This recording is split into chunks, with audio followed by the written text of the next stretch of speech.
for coming on short notice. My name is Tunde Laoye. I'm the managing partner, L&A Legal Consultants. Let me start by first apologizing on behalf of our main partner, which is Professor Adewopo, SAN. He's in Abuja and he may catch this meeting before we finish. With me is Sheye Lawal, who is the head of litigation and partner of the firm. He has been dealing a lot on this matter that we're here for today. So I would pass on the mic to Mr. Lawal to continue and tell you why we are here. Good afternoon, everyone. My name is Sheye Lawal. I'm a partner and head of litigation in L&A Legal Consultants. We are solicitor to Kizz, and we are the one handling his matter, the case between himself and GO Wide Entertainment. We are here this afternoon, or let me say we are constrained and forced to come this afternoon to clear the air on certain issues. Naturally, as a law firm that was in front of intellectual property rights and entertainment law, we have been doing this for more than 20 years.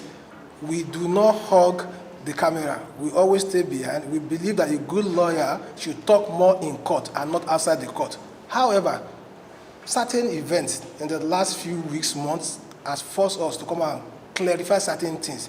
Not particularly because of the case between Kizz and his former record label, but for the generality of the IP, intellectual property rights ecosystem. There's a big misconception out there in Nigeria and by people, even people in the industry. There's a perception that where there's a contract, a recording contract between artists and a record label, it's only the record label that can terminate the contract. And that's not completely true. It's also not every time that relationship comes to an end, it means that the artist breach or walk away. It depends on the particular terms or the specific terms of that particular contract. Because the matter is in court, we will not want to delve into the details of the matter, but we want to state something here clearly, unequivocally, that Kizz did not breach his contract. He did not walk out of his contract.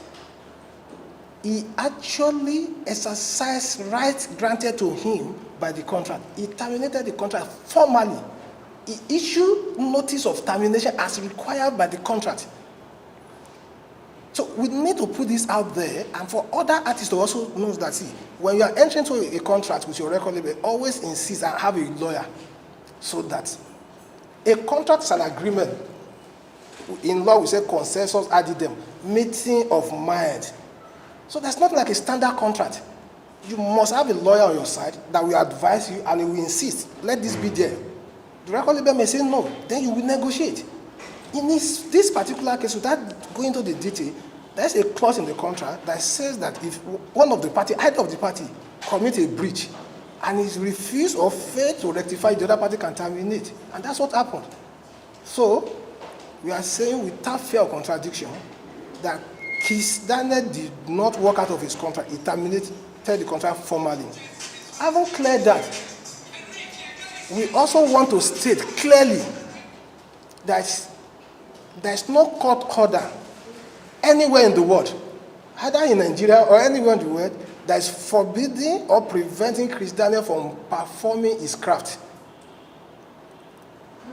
I repeat, there's no court order anywhere in the world that is preventing Kizz from practicing his craft. So we call on all stakeholders, we call on all fans to go out and enjoy good music on December 26th. Like I said, the ethics of our profession will not allow us to go into the merit of the case. But because of recent events, we deem it necessary. We are forced, compelled to come here today to just let it be known that the show going on 26th will go ahead as planned, and there's nothing in law stopping us from doing that show. We have with us here the representative of the promoter of the show, because it's also important to clear that the show is not Kizz Daniel's show. It's a third-party show. It's not a show by Kizz Daniel in his personal capacity. As you know, all over the world, they are event promoters. It's part of the ecosystem of entertainment industry. And it's not the only party performing at that show. It's the headline artist. So that's why it's the one everybody is talking about. But the show is not organized by him. It's like any other competition. I'm doing an exhibition and I'm inviting people from all over the world to come and participate football competition between secondary schools. So the fact that a particular secondary school is participating does not mean that it's specifically for him. So I will yield the floor to my colleague, the lawyer representing the promoter of the show. Good afternoon, everybody. My name is Melvin Ahio. I'm legal advisor to the promoters of Kizz Daniel live concert, scheduled for 26th of December 2019. We all know why we're here, so I'm going to be very brief. We have received notice from the office of Mr. Agbakoba with respect to the litigation between G Worldwide and Kizz Daniel, insisting that we stop the concert for the 26th of December. We have advised our clients, and we want to make it very formal today, that there's no injunction restraining Kizz Daniel from performing as an artist. Our investigation has shown, and I'm sure if you do your investigation in court as well, you will know that there's no injunction or any order whatsoever from any court restraining Kizz Daniel from earning his livelihood. His livelihood here is singing, performing. There's no order as such as that today. We also want to state that Kizz Daniel is basically an employee of our clients. So the concert, even though headlined by him, is not exclusive to him and therefore cannot be stopped simply because Kizz Daniel is performing at the concert. So we want to use this opportunity again to affirm that the show is going to hold. There's no fear. People should not worry. You know, the fans, promoters, sponsors, whoever it is, should feel free. There's no reason for fear. The show is going to go on. Thank you. The best practice, the ethics of legal profession, is that when parties have willingly submitted to the court of law, they are not allowed whatsoever to discuss that case or the merit of the case. Like I said, we are constrained, we are compelled to come here today. Otherwise, we won't even do this whatsoever. It's not our practice. We are not taught or brought up that way.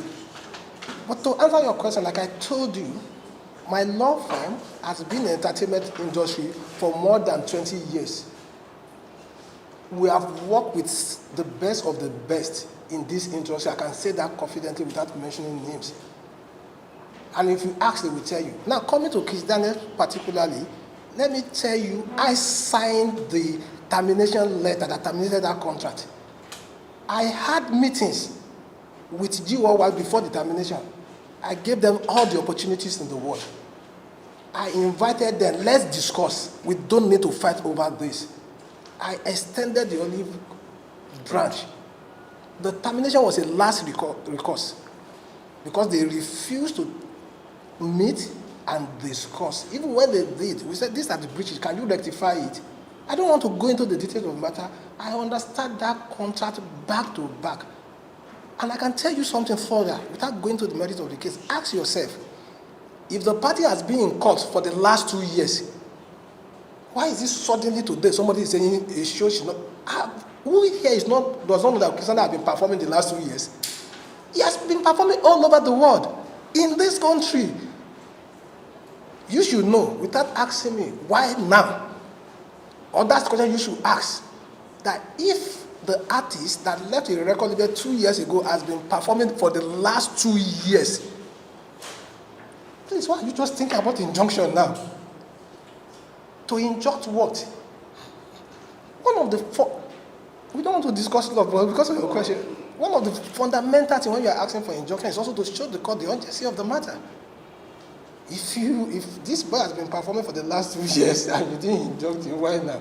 The court will ask. But like I said, we will not discuss law, we will not discuss the merit of this case, but we want to say categorically that there is no order of the court restraining Kizz Daniel from performing. He has been performing, he will continue to perform. And as a law-abiding citizen, we have unshakable faith in Nigerian judiciary. And that's why we submitted to that court, and that's why we have refused to do press work. We have been forced 1 or twice to respond to something, but we don't initiate. We don't do this. We believe in Nigerian court. Let's go there. We should be patient enough. You see, the beauty, and that's why this press conference is important. We always say it to everybody. The will of justice may grant slowly sometimes, but surely, if we do all as a citizen, we want democracy to thrive, we want the intellectual property community to grow, we must believe in rule of law. And one of the principal pole, if you believe in rule of law, is that you will not do press campaign about a case in court. I will call on all my colleagues that we should go back to that standard etiquette handed over to us by our forebears in this profession, that we should be reluctant to do press about a matter in court. Once you submit to a court's jurisdiction, please await the decision of the court. We have confidence in the court, and we await the decision of the court. Thank you very much. That's a very good question. If you notice, I mentioned that even before the contract was terminated, even before issue of court, we went out of our way to seek out GOY. As a firm, our principal belief is that the court should be the last resort. And we have been holding to this principle, like I said, for more than 20 years. So after this case, like I said, I don't want to discuss this case. Sincerely, we have had several discussions, and we are still open to that discussion. It may interest you, and I may say that, and you can check. At the last court sitting, it was the GOY people that applied to the court to adjourn the matter for party to discuss. And we said we are willing. I can also say, I don't know whether I should say this, I've also gone to their office to hold a meeting. We are very, very open. We are going to be reasonable, but we are going to be firm on insisting on our rights. But at every point in time, our door, in fact, it's not our door, we went over to their office. So it's not only that our door is always open, we are ready to knock on their door. See, you see, the beauty of this industry in Nigeria is growing, but it's still small. And there's a need for both parties to be able to shift grants for not, this thing is bigger than Kizz Daniel. This thing is bigger than GOY. This case, like I said when I started, I said I want artists to understand that in signing contract they have rights. To understand that a contract, there's nothing, I hear this every day, oh, a standard contract. There's nothing like a standard contract. It depends on your backroom staff. If you have a good lawyer representing you, as a lawyer, if I'm working for a record label, I know what I will insist should be in the contract. But if I'm on the other side, I also know that there's some things I don't want to be in that contract. So we are open for discussion. We are talking to them. In fact, we are actually surprised by what happened the last few days, because we are talking. And we will never close that channel until the day of judgment. Anytime, any day, we are ready. We are not saying come to us, we are ready to go to them.